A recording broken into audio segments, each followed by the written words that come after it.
Somewhere in the hill country of Western Virginia, in a courthouse that still stands today, there is a desk. Not a replica, not a reconstruction, but the original desk, moved 3 times over the decades, scratched and stained and silent. Local historians who have handled it describe a faint seam along the inner bottom drawer, barely visible, unless you know exactly where to press. For nearly 60 years, nobody pressed in the right place. And for 60 years, the Calloway family controlled every deed, every verdict, every boundary line in Harlan County.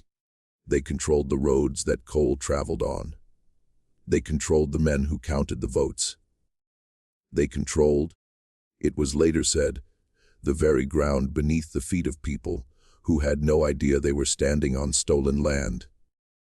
It took a dead man's hidden map, folded twice, wrapped in oilskin, tucked inside a false bottom built by a cabinet maker who was paid in silence, to undo 60 years of legal fraud, so precise and so patient that the circuit court examiner reportedly wept when he finally understood what he was looking at. This is that story. Before we continue with the story of Judge Harlan Calloway and the map that destroyed his family's empire, if you've never heard this history before, you're not alone. And that's not an accident. Subscribe to Liturgy of Fear so you never miss a story like this one. Hit the notification bell and drop a comment telling us what state or city you're listening from. We want to know where in the country our listeners are finding us. Now, to understand what that map meant, what it truly meant, you have to understand what Harlan County, Virginia looked like in the winter of 1831.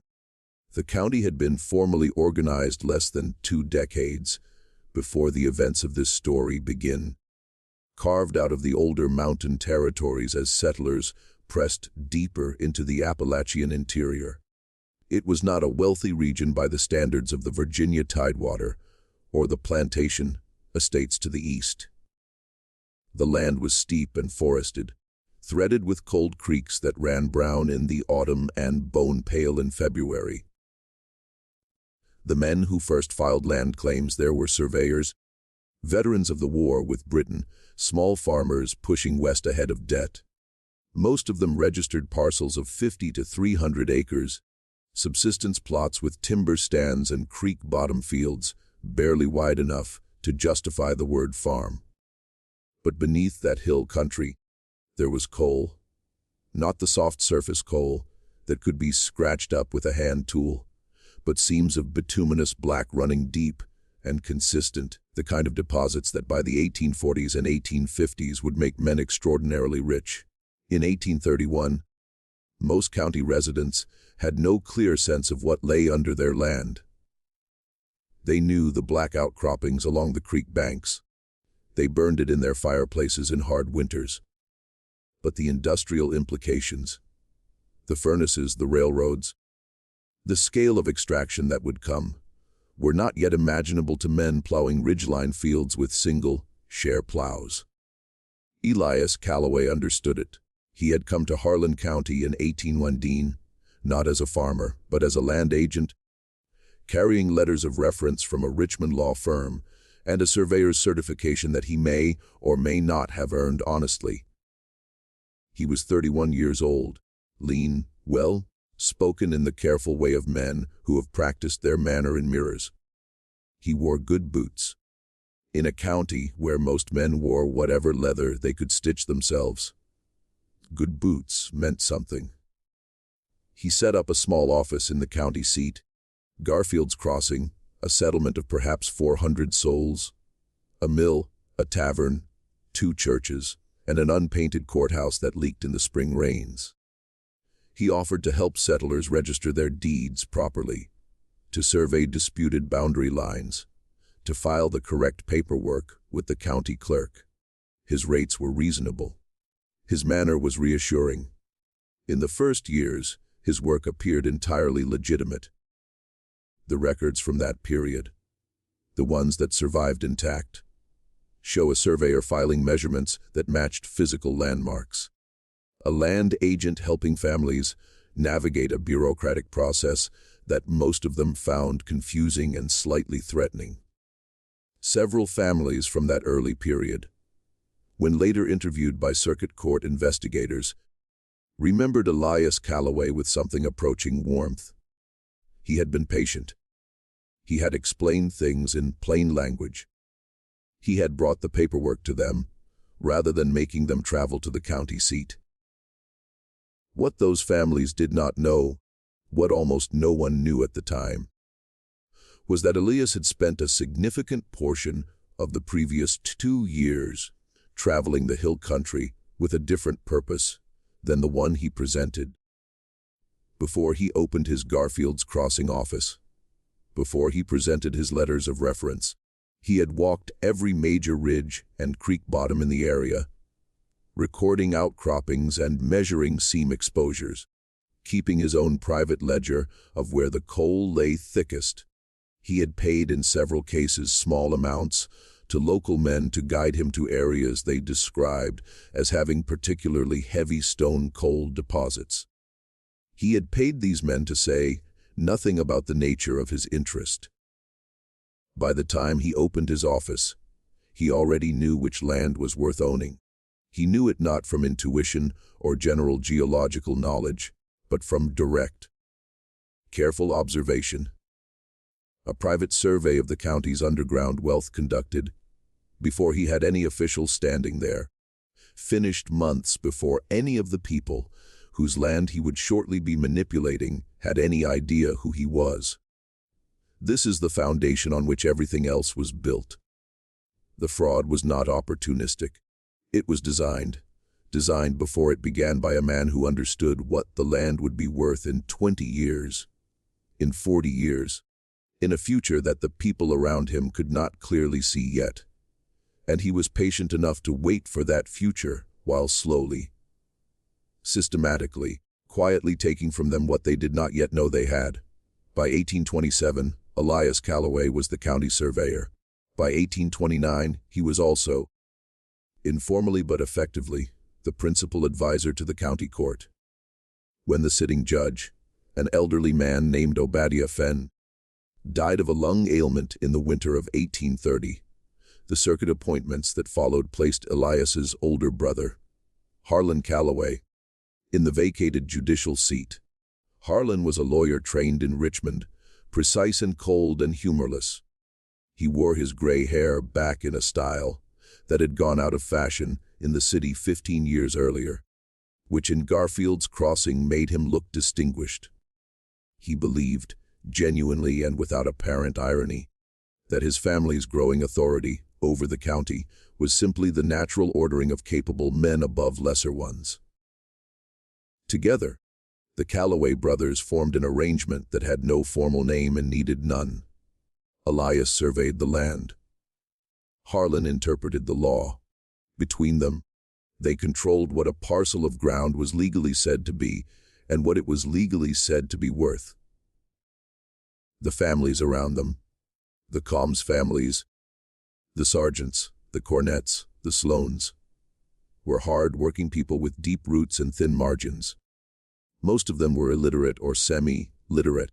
Many had never seen the official surveys of their own land.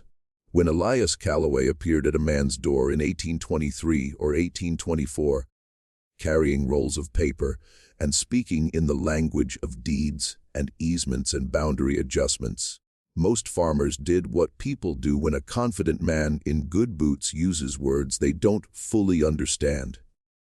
They trusted him. They trusted him because he was helpful. They trusted him because he had been helpful to their neighbors. They trusted him because his brother was a judge, and the county court was the closest thing to settled authority that the region had. The entire arrangement of society in Garfield's Crossing radiated outward from that courthouse. And it was very difficult for a man farming 80 acres and worrying about his children's winter to imagine that the courthouse itself was part of the problem. That trust would take decades to fully betray, and by the time it did, Elias was dead, and Harlan was deep in the most comfortable phase of his power. and the county had changed entirely around them. The man who first pulled at the thread that would unravel everything was not a lawyer, not a circuit court examiner, and not a crusading newspaper editor. He was a school teacher named Edmund Prater, 27 years old, recently arrived in Garfield's Crossing from a teaching position in Wise County. And he stumbled into the middle of it because of a dead woman's trunk. In the autumn of 1857, a widow named Lucinda Combs died at the age of 73 on a farm she had worked alone since her husband, Cornelius Combs, had passed 14 years earlier. She had no surviving children. Her nearest living relative was a nephew, Thomas Combs, who had moved to Kentucky as a young man and made his way as a carpenter's apprentice, and later as a journeyman builder. When word reached him in October that his aunt had died, and that there appeared to be some dispute about the farm's ownership, Thomas Combs made the journey back to Harlan County. He arrived in early November to find that the farm, 112 acres of creek bottom and timber, registered in Cornelius Combs's name in 1819, had already been claimed by the Callaway Land Company in a debt proceeding that Thomas had never heard of, that Lucinda had apparently never understood, and that had been filed and adjudicated with remarkable speed in the weeks immediately following her death. It should have ended there. It ended there for many families. A man without money for a lawyer, without influence, without the kind of name that opened courthouse doors. He came. He looked at the papers. He was told the proceeding was lawful, and he went away. Thomas Combs almost did the same. But before he left the county, he stopped at the schoolhouse where Edmund Prater had recently taken the teaching post, because Prater boarded with a distant Combs relation, and Thomas needed a place to sleep before his return journey. The two men talked. It was the kind of conversation that happens in the cold, in a small room with a fire, between a man who has just lost something and a younger man who is still idealistic enough to be genuinely angry on his behalf. Prater had only been in Garfield's Crossing a few months, but he had already noticed things. The way the land records at the courthouse were organized, or rather, disorganized. The way certain deed books had pages that appeared to be out of sequence. The way the current county surveyor, a man named Aldous Pickett, who operated under Harlan Callaway's direct patronage, filed surveys that were difficult to reconcile with the physical landmarks described in older documents. Prater was not a lawyer. He was a school teacher who had grown up helping his father, a county clerk in Wise County, organize legal filings. He knew what properly kept land records looked like, and what he had seen in the Harlan County Courthouse in his first weeks there had made him uneasy in a way he could not yet articulate. Thomas Combs showed him the debt proceeding papers. Prater read them twice. Then he asked if Thomas still had his aunt's papers, her original documents, anything her husband might have left. Thomas had one thing: a trunk that he had brought with him from the farm before the Callaway Company's men arrived to take possession of the property. It was Lucinda's keeping trunk, the kind of flat cedar, lined box that rural families used to store documents, correspondence, valuables. Inside it was the usual accumulation of a long life, a Bible with family names written in the front pages, a small amount of paper currency that had lost most of its value, letters, and folded at the very bottom under a piece of cotton batting, a hand-drawn map. The map was old. It had been drawn on heavy paper that had yellowed to the color of old cream, and it showed a section of creek bottom and ridge land in what was clearly Harlan County terrain, though none of the official names were used. The boundary markers were trees and rock outcroppings, and a particular bend in the creek that Prater would later find described identically in the 1818 deed registration. In the corners of the map, there were measurements, Hand calculated distances, bearing angles, the kind of notation a surveyor would make in the field. And in the lower right corner, in a clear, careful hand, were 2 lines of text. The first line read, "Surveyed and confirmed. October 14, 1818. Cornelius Combs, grantee." The second line read, "E. Callaway, county surveyor." Prater stared at that for a long time. Then he carried the map to the window and held it up to the thin November light, and saw what he had not seen before: a second sheet, almost translucent, pressed flat against the back of the first and attached to it along one edge. And this second sheet was covered in notations in the same hand. Measurements, calculations, and along one margin, a column of numbers followed by initials. The initials appeared 7 times. The same initials, 7 times H.C. Harlan Callaway. Prater sat down on Thomas Combs's borrowed cot and did not speak for several minutes. What the second sheet appeared to show, what he would spend the next 4 months working to confirm, was a private accounting of adjusted survey figures, the official measurements that appeared in the public deed books, and alongside them, the actual field measurements from which those official numbers had been derived. In every case where the 2 figures diverge, the adjustment ran in the same direction. It subtracted acreage from the registered parcel, acreage that then appeared, without explanation, in Callaway Land Company filings in subsequent years. It was not proof, not yet.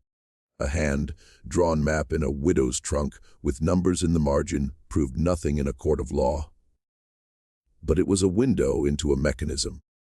And now that Prater had seen the mechanism, he could not stop seeing it. The winter of 1857 into 1858 was one of the coldest that Western Virginia had seen in a generation. The creeks froze hard enough for cattle to cross on the ice, and the ridge roads became impassable for weeks at a time. It was, in a strange way, the right season for what Prater was doing, because the isolation forced a kind of methodical patience that the work required. He could not travel. He could not easily be observed. He sat in his room above the schoolhouse night after night with candles and the courthouse documents he had spent months quietly borrowing, reading, and returning before anyone noted their absence. He had help, though he was careful about it.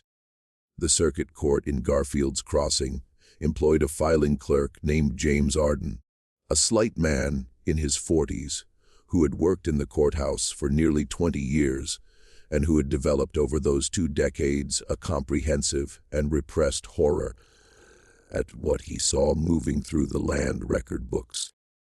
Arden had said nothing for 20 years because he had a wife and 3 children, and because Harlan Callaway was still in the winter of 1857 a sitting judge. But Arden was the kind of man who kept things, not by design, not calculating, but by nature. He remembered which filings had come in together. He remembered when entries that appeared sequential in the deed books had actually been filed weeks or months apart. He remembered the surveyors who had come to the courthouse over the years with papers that even, to his non-legal eye, looked wrong. Arden was also a man who had learned over 2 decades of proximity to power he could not contest, a very specific kind of silence. He did not refuse to speak to Prater.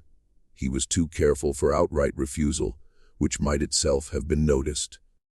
Instead, he spoke in the manner of a man who is sharing observations about the weather while describing a catastrophe. He would mention a date. He would mention a sequence. He would describe a physical characteristic of a document without quite explaining what that characteristic implied. And Prater, who was quick and who had been trained by his father to notice the structure of records, would listen and understand and ask no follow-up question that might force Arden to commit to anything explicit. It was, between them, a kind of elaborate dance, not dishonest but not quite honest either, conducted in the narrow space between what a frightened man would say And what a careful young man needed to hear. 2 decades of fear had made Arden fluent in implication. And those 2 decades may have been exactly what the situation required. Because a bolder man would have pushed further, would have forced confrontations that would have attracted attention. And this particular fraud required, above all, patience and invisibility to dismantle. He remembered, specifically, a cabinet maker. His name was Josiah Trent, and he had come through Garfield's Crossing in the spring of 1836, hired by Elias Calloway to do some work on the courthouse furniture. A commission that had struck Arden as unusual at the time, because the courthouse furniture was county property, and the county should have arranged that work, not the Calloways. Trent had spent 3 days in the courthouse, working mostly in Judge Harlan Calloway's private office. When he left, the desk looked exactly as it had before, as far as Arden could tell. Whatever Trent had done was not visible. He had been a quiet man, Arden remembered, not unfriendly. He had eaten his noon meal in the records room, and they had exchanged pleasantries about the weather and the state of the roads. But he had the kind of quiet that comes from knowing something and deciding not to share it. And he had not asked any questions about the courthouse or the Calloways or the work he was doing. He had come, done the work, taken his payment, and gone. And Arden had watched him leave and had a feeling he could not name at the time. Something between unease and the sense of having missed the point of something important. He had been right, but it had taken him 21 years to say it to anyone. Trent had died in 1849, but his grandson still lived in the county, a young man named Willis Trent who worked at the mill. Arden told Prater about the cabinet maker in February of 1858, on a day when the road outside the courthouse was frozen solid and the 2 men were the only people in the building. He said it quietly, as if someone might hear through the walls. He said he didn't know if it meant anything. He said he just remembered it. Prater visited Willis Trent at the mill the following week. Willis was cautious at first. There was no reason to trust a school teacher he had barely met. And the Calloway name still carried enough weight in the county to make careful men careful. He said his grandfather had been a good craftsman who had kept to himself and never caused any trouble. He said he didn't know much about his grandfather's work. He said this in the way that people say things they have decided to say rather than the way people say things that happen to be true. On Prater's second visit, he brought the map from Lucinda Combs's trunk. He did not explain it at length. He set it on the workbench beside Willis and watched the young man look at it. Willis was quiet for a long time. Then he traced one edge of the map with his finger, not touching it, but just tracing the air above it, and said something had been bothering him since he was a boy. He said his grandfather had described the courthouse job to him once late in life, in the way that old men sometimes describe things they have felt guilty about without ever confessing to. He said his grandfather had built something into the desk, a false bottom in the lower right drawer with a spring release mechanism. He said a man had paid him to do it and had told him specifically to tell no one, and had given him more money than the work was worth, by a significant amount, which his grandfather had recognized as the price of his silence, rather than the price of his craft. His grandfather had told Willis because he was dying, and because, he said, a man should not take certain things to his grave without telling someone. Prater asked what his grandfather thought the compartment was for. Willis said he didn't know. His grandfather hadn't known. He had guessed it was for valuables, money, letters, something a man wanted hidden from his household. He had not guessed, or had not said he guessed, that it might be something the law would want to know about. Either he had not made that connection, or he had made it and had chosen for 20 years to say nothing. By the time he told Willis, it had been 13 years since his grandfather had done the work. Whatever was inside the desk, if anything was inside the desk, had been there for 13 years. That had been in 1849. The desk had sat in the judge's chambers for another 8 years before Edmund Prater walked into Garfield's Crossing and had the particular combination of intelligence, stubbornness, and righteous anger that made him the right person to hear what Trent had to say. Prater thanked him and walked back to the schoolhouse through the February cold. And that night, he wrote in the small notebook he had started keeping, "There is something inside the desk. The question is whether it is still there after 22 years. The question after that is whether I will ever be in a position to find out." Getting inside the courthouse after hours without authorization was not something a county school teacher could do without serious risk. Prater understood this clearly. He was not a reckless man. He was methodical and aware of his own vulnerability. He had no legal standing. He had no official relationship with the court. What he had was a trunk full of documents that suggested fraud, a filing clerk who was afraid to be seen in public talking to him, and the name of a dead cabinet maker.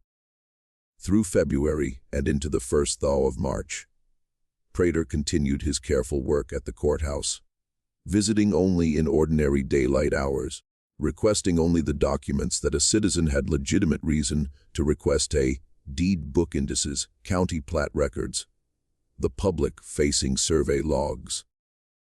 He was building what he thought of as the visible architecture of the argument. What could be proven without the map in the desk, if it turned out the map was gone, or had never been there, or had been retrieved by someone in the 22 years since Elias Calloway died? The visible architecture was not nothing.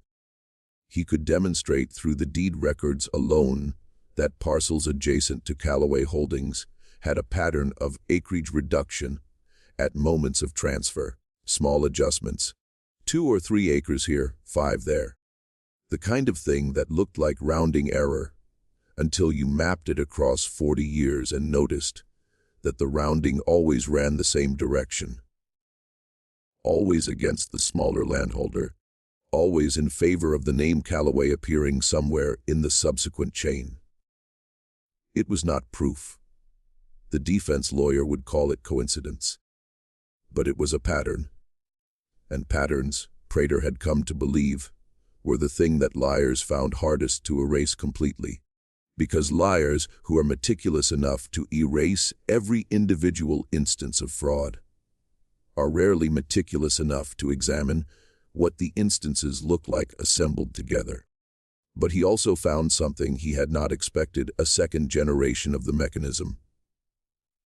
The original scheme, as far as he could reconstruct it, had belonged entirely to Elias Calloway, his surveys, his adjustments, his private accounting. But Elias had died in 1851, and the pattern in the deed books did not stop in 1851. It continued in slightly different form into the mid-1850s. The acreage adjustments became less frequent but larger. The debt proceedings.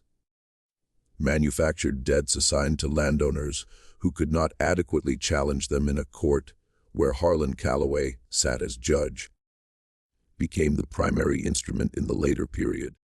The survey fraud had been Elias's method. The judicial fraud was Harlan's continuation of it, adapted to the tools at his disposal once his brother was no longer alive to survey the land himself. For this was the thing that made Prater feel something beyond intellectual interest, something colder, more visceral when he thought about it late at night.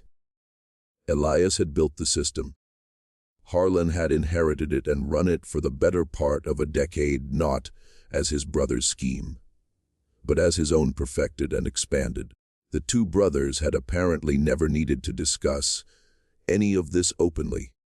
It had passed between them the way certain kinds of knowledge pass in families, through observation, through participation, through the gradual recognition that you are the heir to something that has no legitimate name.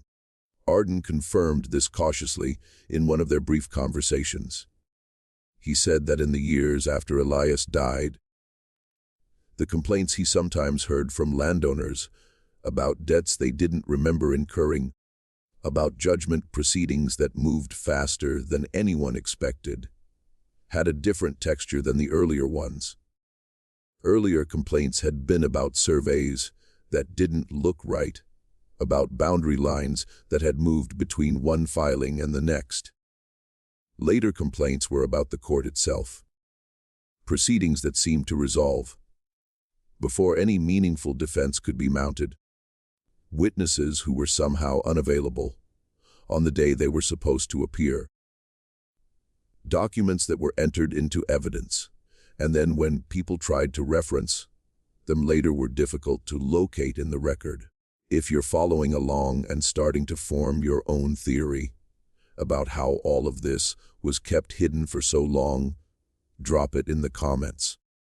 And if you haven't already, subscribe to Liturgy of Fear and leave a like. Your engagement is the reason stories like this one stay alive. Harlan Calloway had been using the bench. Not clumsily, not in the way that gets noticed immediately, but in the way that a man who has presided over a court for 25 years knows how to use it. Through timing, through procedural maneuver, through the power to decide which arguments were material and which were not, which witnesses' testimony was credible and which was not, which debts were properly documented and which were not. A judge who decides all those things in a county where no one has the resources to appeal to a distant circuit court has enormous power over the direction of money and land.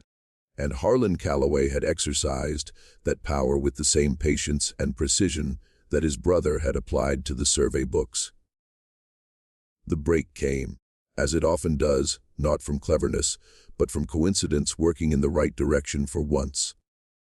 In March of 1858, Harlan Calloway, who was by then 69 years old, heavier than he had been, and suffering from a kidney ailment that his physician kept treating ineffectively, was required to travel to Richmond for a circuit court proceeding that could not be postponed. He would be gone for at least 10 days.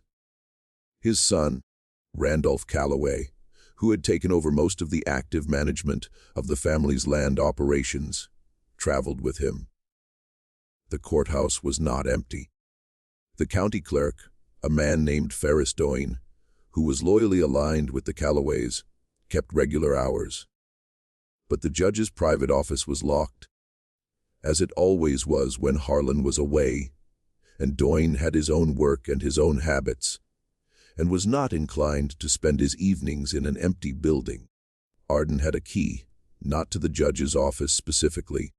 That key lived on Harlan's person or in a locked drawer in Doyne's desk, but to the building itself and to the records room, adjacent to the judge's chambers.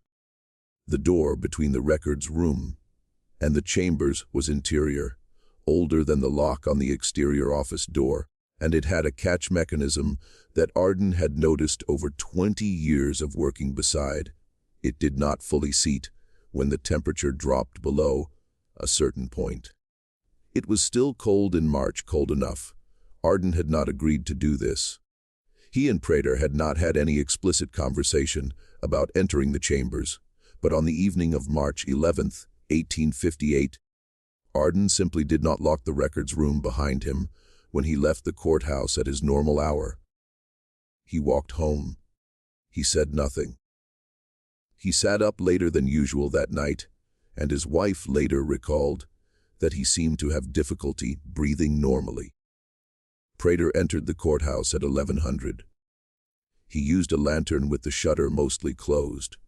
No more light than he needed to avoid the furniture. The records room door was unlocked. The interior door to the chambers required only the kind of upward pressure that Arden had described to him once, in passing, in a sentence that had not been advice so much as observation. The office was cold and smelled of pipe tobacco and old paper. The desk was large, walnut-topped, the kind of piece that had been expensive when new and had only grown more imposing with age. Prater set his lantern on the floor and opened the lower right drawer. It was full of papers. Correspondence, mostly. The ordinary accumulation of a judge's office life. He removed the papers carefully, setting them in order on the floor beside him, and ran his hands along the inside of the drawer. The wood was smooth and well fitted. He pressed along the seam at the bottom, working methodically from left to right. At the far right corner, the wood gave slightly. Not a collapse, but a controlled yielding, like a key engaging a mechanism. He pressed again, more firmly, and heard a soft click. The bottom of the drawer lifted along a concealed hinge. Beneath it, in a space no more than 2 inches deep, was a folded document wrapped in oilskin. He took it. He replaced the false bottom. He replaced the papers in exactly the order he had removed them. He left the chambers, left the records room, pulled the interior door to without latching it, walked out of the courthouse, and went directly to his room, where he sat with the lantern turned up fully and unfolded what he had found. It was a map, larger than the one from Lucinda Combs's trunk, nearly the full width of the desk when unfolded, and far more detailed. It showed the entire county, or rather, the county as it had been organized in the late 1810s and 1820s. Every registered land parcel was drawn in with its listed acreage. And over the official parcels, drawn in a different ink, were the corrected measurements, the real boundaries, the true acreage, the actual ground that each parcel covered. The divergences were systematic. In every case where corrected measurements were marked, the original parcel had been reduced in the official record. And in every case where that reduction had occurred, the missing acreage had been absorbed into an adjacent parcel, always eventually a Callaway holding. The map covered more than 40 years of transfers. It was, Prater understood, both a record and a working document, something kept not out of guilt, but out of necessity, a master reference that allowed the scheme to remain internally consistent, that prevented the false surveys from contradicting each other in ways that might have been visible even to an inattentive eye. It was meticulous. It was comprehensive. It was the work of a man who had understood from the beginning that large frauds require more discipline than honest work, not less. At the bottom of the map, in the same careful hand as the notation on the Combs document, was a date, March 1836, the month and year that Josiah Trent, the cabinet maker, had built the false bottom. Elias Callaway had hidden his own master map inside his brother's desk 22 years before Prater found it. He had died in 1851 without apparently having retrieved it. What Prater did next was not what a reckless man would have done. He did not go directly to the county clerk. He did not confront Randolph Callaway when the family returned from Richmond. He did not publish anything or tell anyone beyond Arden and Thomas Combs, who was still in the county waiting. He made copies, 2 complete copies of the map drawn by his own hand over 4 nights in March. Referenced against the original Combs survey and the deed book records he had been studying for months. He wrote a formal account, 23 pages in his schoolteacher's precise hand, explaining the methodology of the fraud and identifying, as specifically as he could, the parcels affected and the families who had originally owned them. He then wrote a letter to a lawyer in Abingdon, in Washington County, a man named Jervis Sutton, who had a regional reputation for taking difficult cases involving land fraud. The kind of cases that most county lawyers declined because the opponents had money and the plaintiffs didn't. Sutton received the letter at the end of March. He wrote back in 2 weeks, cautious but interested. He said if the documentation was what Prater described, it was the most systematically organized case of survey fraud he had encountered in 30 years of practice. This was the moment when the situation became dangerous. Prater had assumed that the risk was confined to the period before he found the map. That finding it was the hard part, and that once found, the truth would carry its own momentum. He was wrong. A truth locked in a desk is inert. A truth moving through the hands of lawyers and circuit court examiners. That is a threat. And threats provoke responses. He did not know how Randolph Calloway learned that something was happening. He suspected Ferris Doyne, the county clerk, who noticed things. He suspected that Arden, under pressure, had said something he hadn't meant to say. He never determined the exact mechanism. What he did know was that the Calloway network in the county was not simply a family. It was an ecology. Merchants, mill operators, innkeepers, and tradesmen in Garfield's Crossing and the surrounding settlements depended on Calloway patronage in one form or another. Contracts for county work. Favorable terms on loans arranged through Calloway connections. Preferential treatment in the small disputes that landowners brought to the county court year after year. These men were not co-conspirators. Most of them had no idea what the Calloway land operation actually consisted of. But they were attentive in the way that people who depend on powerful families are always attentive to signs that the family's power might be under threat. And an out-of-county school teacher spending evenings at the courthouse, requesting old deed books, meeting quietly with a carpenter from Kentucky, and a terrified filing clerk. That was the kind of thing that observant men noticed and mentioned to other observant men without quite understanding what they were passing along. In early May of 1858, two things happened within the same week. First, Prater's room above the schoolhouse was searched. He knew because he had left small indicators. A thread across a drawer. A book placed at an angle. The kind of thing a man does when he has become careful. The search had been thorough. Whoever had done it knew what they were looking for. They had not found the copies of the map, which Prater had stored in the schoolhouse's cellar behind a loose stone, not in his room. They had not found his written account, but they had found his notebooks, and they had read them, and they had left them. An act of confidence or threat or both. The notebooks contained observations and questions, calculations and cross-references, but no conclusions explicit enough to be incriminating on their own. Whoever had read them would understand that Prater was building something. They would not yet know how far along it was. Second, Thomas Combs was approached on the road between Garfield's Crossing and his boarding house by two men he did not recognize, who told him that his aunt's debt had been an honest proceeding, that the farm was lawfully Calloway property, and that continuing to pursue the matter would be bad for everyone involved, especially people from outside the county who didn't understand local arrangements.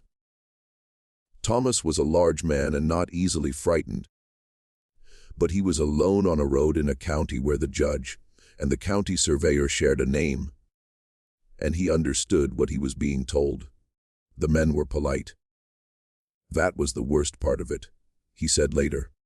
They had been entirely polite, which meant they were certain they did not need to be otherwise. He came to Prater that evening. They sat in the cold schoolhouse. Prater would not take him to his room, not after the search, and spoke quietly for 2 hours. Prater told Thomas the full situation, for the first time the map, the copies, the letter to Sutton, the way the mechanism had worked across 4 decades. He also told him something he had not told anyone yet, that in examining the map the previous week, he had noticed something he had initially dismissed as a marking error. Along the eastern boundary of the county, in a section that had been sparsely settled in the early years. There were 4 parcels marked with a small symbol he had not seen elsewhere on the map. A double crosshatch, the kind of notation a surveyor might use privately, without explaining it. He had spent several evenings trying to match those 4 parcels to the deed books and had found that all 4 were currently listed as unregistered public land. But in the early deed records, before a particular series of filings in 1831, they had been registered to 4 different families, all with the same surname Harp. He had found no Harp family anywhere in the current county. No Harp descendants. No forwarding records of sale or transfer. 4 parcels, roughly 300 acres combined, that had existed in 1830 and did not exist as private property in 1832, absorbed into the county's unregistered land stock through a process that Prater could not trace in the surviving records because the relevant pages of the deed book covering that period were missing, not damaged. Missing the binding holes showed where pages had been cut free. They were gone. Thomas asked what had happened to the Harp family. Prater said he did not know. He had found no record of them leaving the county. No record of sale. No record of any legal proceeding. They had simply ceased to appear in any county document after the spring of 1831. The schoolhouse was very quiet for a moment. Outside, the May evening was cooling quickly, the way mountain evenings did even in late spring. Thomas said, "Then we need to get out of this county before we send anything. Let's go." He was right. They left Garfield's Crossing on a Monday morning in mid-May, separately 3 hours apart, both claiming ordinary errands in neighboring towns. Prater carried the copies of the map and his written account inside the lining of his coat. Thomas Combs carried the original map from the courthouse desk, which Prater had never returned. A decision he had made without fully deciding, the same way people sometimes make the most consequential choices of their lives. What happened to the 4 Harp family parcels and to the 4 Harp families themselves was never resolved by the proceeding that followed. Sutton included it in his filing as an area of concern. Pemberton, the circuit examiner, noted in his report that the missing deed book pages and the disappearance of the full 4 parcels from the record represented a pattern consistent with the broader fraud, but that the absence of surviving documentation made any specific finding impossible. He recommended further investigation. No further investigation was formally conducted. Whether the Harps had been bought out, frightened out, or something worse, the record does not say. The record stops at the edge of a question that nobody, in the end, pressed hard enough to answer. That, too, is a kind of verdict. Jervis Sutton met them in Abingdon on the evening of May 19, 1858, in the back room of a tavern where, he said, he had conducted more honest legal business than in any courthouse he had ever entered. He spread Prater's materials on the table and examined them for 2 hours, asking questions that were precise and technical, and that Prater answered as accurately as he could. Sutton was a small man, thin-haired, with reading spectacles that he kept taking off and putting back on. He had the manner of someone who had been disappointed by evidence many times and had learned to check carefully before committing to anything. At the end of the 2 hours, he said, "The map is the key. The map from the desk. Without it, this is a circumstantial argument, strong but contestable. With it, the cabinet maker is dead," Prater said. "His grandson, he'll say what he told me. I don't know if he'll say it in a courtroom." Sutton was quiet for a moment. The handwriting on the map matches the surveyor's signature on the Combs deed. "I can get that comparison done in Richmond by someone credible. If the handwriting is confirmed, then the map's origin is established. It's Elias Calloway's document. He kept it in Harlan Calloway's desk, hidden there specifically, That's conspiracy, not accident. He looked at Thomas Combs. The original deed for your family's land was properly registered. The debt proceeding was filed after your aunt died. The question is whether the debt was real or manufactured. Were there any records among her papers? Thomas said there were letters. Some of them from a man he didn't recognize, referencing an account that Lucinda had told him in the last years of her life she knew nothing about. Sutton said, "There it is." He then looked at the portion of Prater's written account describing the Harp parcels, the 4 properties that had vanished from the deed books in 1831, the families who left no forward trace. He read it twice. He asked Prater to confirm that the relevant deed book pages were physically missing, not merely illegible. Prater confirmed it. Sutton set that section of the account aside separately from the rest and said he wanted to think carefully about how to present it. The evidence is conclusive. The Harp matter, indeed, is either nothing, a family that sold quietly and the paperwork was lost, or it is something considerably worse.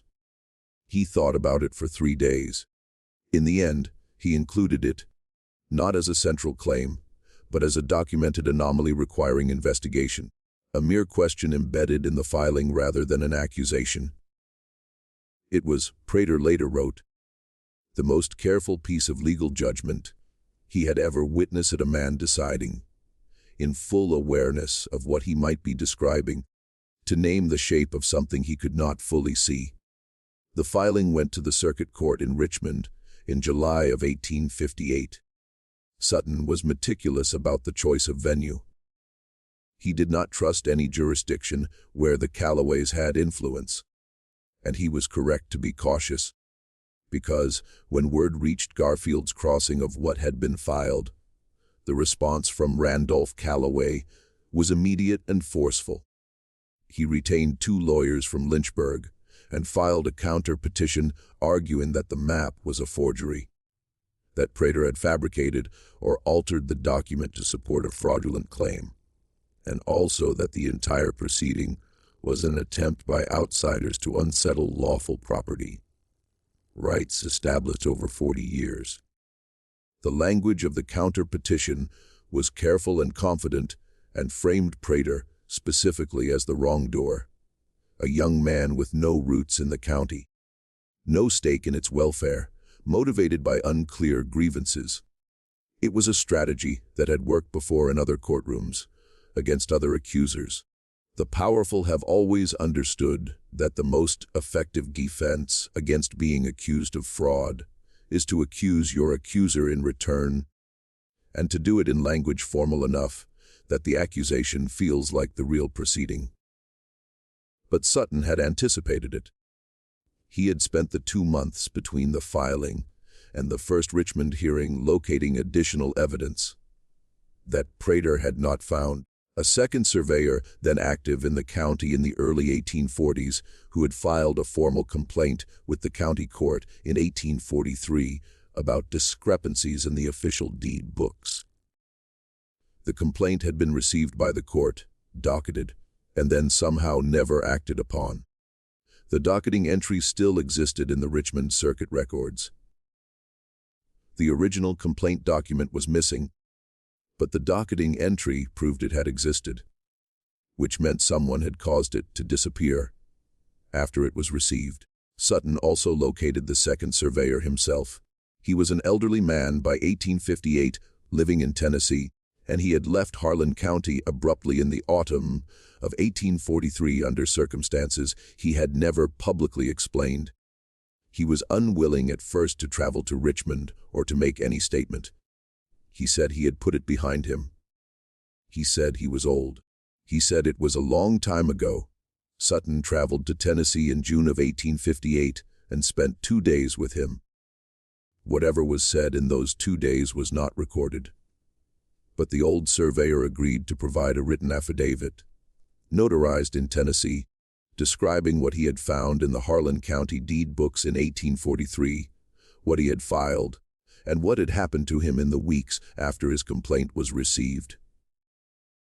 which included, he said, a visit from two men who arrived unannounced at his rented room in Garfield's Crossing and told him very quietly that it would be better for his family if he found work in another county. He had found work in another county.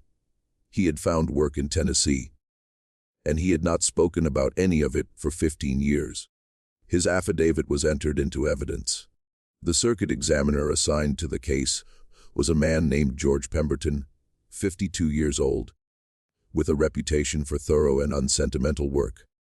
He took the map, the comparative surveys, Sutton's handwriting analysis, the docketing entry for the vanished complaint, the surveyor's affidavit, and the com's deed materials, and he spent 6 weeks examining them in a room in the Richmond courthouse. His report, filed in September 1858, was 41 pages long. It confirmed the handwriting match. It confirmed the systematic divergence between official survey records and the corrected measurements on the map, and it found that the 1843 complaint had been received and docketed by a court clerk whose appointment had been arranged through the Callaway family's Richmond connections, a clerk who had left the position in 1844 and could not be located. It found that the debt proceeding against Lucinda Combs's estate referenced an account with no documentary basis in any institution in the region. Pemberton's conclusion, in the measured language of legal examinations, was that the evidence supported a finding of systematic survey fraud extending from approximately 1820 to at least 1851, involving the deliberate manipulation of official land records, the corruption of at least one court filing process, and the enrichment of the Callaway family through the unlawful absorption of land belonging to at least 31 identified parcels. Regarding the Harp matter, Pemberton wrote a single paragraph. He noted that the missing pages, the absence of any documentary record of the four families after 1831, and the pattern of the surrounding entries were consistent with the broader fraud and warranted formal investigation. He recommended that the Virginia Attorney General's office take up the question independently of the current proceeding. Whether that recommendation was ever formally acted upon, the surviving record does not clearly show. When the report was read in open court in Richmond in October of 1858, Harlan Callaway was present. He was 70 years old by then, still straight-backed, still wearing his hair in the old style. He sat beside his lawyers, and he did not change expression as the examiner's findings were entered into the record. He did not speak, and he had not spoken publicly about the case at any point. His lawyers had spoken extensively, skillfully, and without success. His son Randolph, seated beside him, was not as controlled. Witnesses later described him as pale, then flushed, then pale again as the 41 pages progressed. At one point, he leaned toward one of the lawyers and said something that the lawyer immediately shook his head at. Whatever Randolph wanted to do in that moment, the lawyer prevented it. After the reading, Harlan Callaway rose, said he wished to reserve the right to respond in full at the appropriate proceeding, and walked out of the courthouse with a steadiness that some observers found more unsettling than any other possible reaction. He died 4 months later, in February of 1859, of the kidney ailment that had been worsening for 2 years. He died in his house in Garfield's Crossing, in the same county he had controlled for nearly 3 decades, having never been formally convicted of anything. Whether he died knowing what was coming for his family and chose to leave before it arrived, or simply died because sick men die, was never determined. The timing was what it was. The legal proceedings that followed Harlan Callaway's death took 4 years to resolve. An eternity for the family's waiting, a reasonable pace for the scale of what was being untangled. Randolph Callaway fought every step, as men in his position always do, because the alternative was to stop fighting and accept what was coming. He had inherited the legal challenge along with everything else. In the end, in the month of the Virginia courts, ordered the reversion of 23 of the 31 identified parcels to the original registered families or their documented heirs. 8 parcels could not be fully restored because the chains of subsequent sale were too complex to unwind without creating new injustices. For those, the court ordered monetary compensation from the Callaway estate. Compensation that reduced the family's remaining holdings significantly, though not to nothing. The Callaway Land Company was dissolved by court order in 1862. The family did not disappear. Randolph eventually settled what debts he could, sold most of what remained to outside investors, and lived out the rest of his life in considerably reduced circumstances in a house in Abingdon. His children moved away. By the 1880s, the Callaway name in Harlan County meant nothing in particular to the people who had grown up after the proceedings. Edmund Prater did not return to Garfield's Crossing after leaving in May of 1858. He stayed in Abingdon, working first as a clerk for Jervis Sutton, then studying law under his guidance, eventually being admitted to the Virginia bar in 1864. He practiced in Washington County for the rest of his working life, specializing, as Sutton had before him, in land title disputes.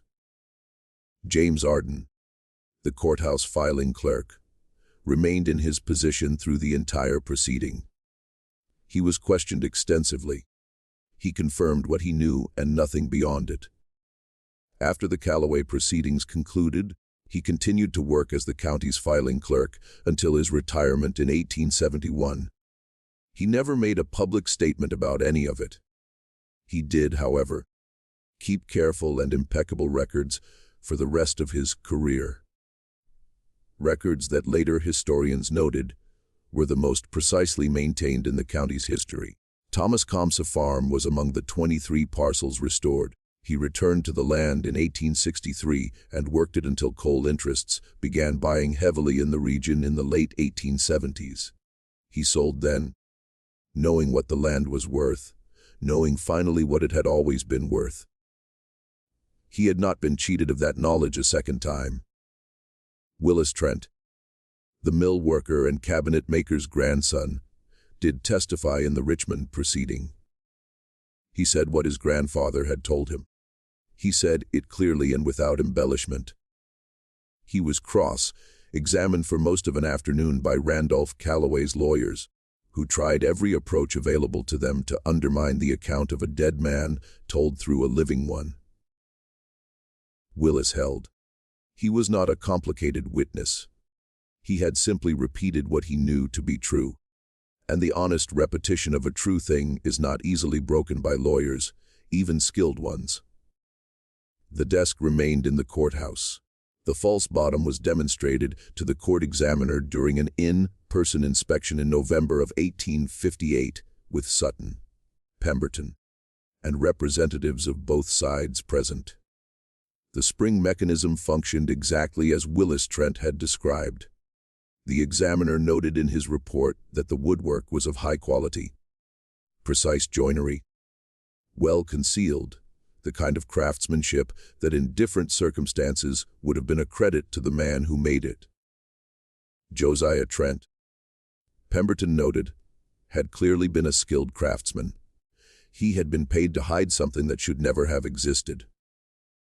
He had told his grandson. His grandson had told a school teacher. The school teacher had pressed in the right corner of the drawer. That is the whole chain of it, a fraud that consumed 40 years, brought down by a cedar trunk, a window in February, and an old man who couldn't take a secret to his grave without first telling someone. Just when we thought we'd seen it all, the horror in Garfield's Crossing intensifies. If this story is giving you chills, share this video with a friend who loves dark mysteries. Hit that like button to support our content. And don't forget to subscribe to never miss stories like this. Let's discover together what happens next. And there is a question that people who encounter this story often find themselves returning to. Not about the law, not about what was recovered or what was not, but about Elias Callaway himself, the man who built the mechanism in the first place. He had the map made in 1836 at the height of his power, and he hid it inside his brother's desk. He could have destroyed it. There was no reason from a purely self-protective standpoint to preserve a complete record of his own fraud. The map was only useful if you needed to keep track of the scheme's internal consistency, if you needed to make sure the false numbers didn't contradict each other. After a certain point, once the surveying work was largely done, that function was finished, and yet he kept it, had it hidden carefully by a skilled craftsman, as if the documentation itself had become something he could not let go of. A record of what he had built, even if what he had built was a crime. Some historians who have examined the proceedings suggest that the map was kept because Elias feared his brother. That without a record of Harlan's involvement, the HC notations along the margin, the judge who had adjudicated the proceedings that gave the fraud its legal cover, Elias would have been the sole responsible party if anything had ever surfaced. The map was, in that reading, not a personal document, but a mutual guarantee. If this comes apart, it comes apart for both of us. If that was the calculation, it survived both men by 7 years intact, until a school teacher pressed a spring mechanism in the dark with a mostly shuttered lantern. What do you think of this story? Do you believe everything was revealed? Or does a fraud of this scale, maintained for 40 years, leave corners that were never found? Leave your comment below. And if this kind of history moves you, the stories that happened in real courthouses to real families that almost no one remembers. Subscribe to Liturgy of Fear. Hit the notification bell and share this video with someone who loves dark mysteries. The history that gets forgotten doesn't disappear. It waits. See you in the next video.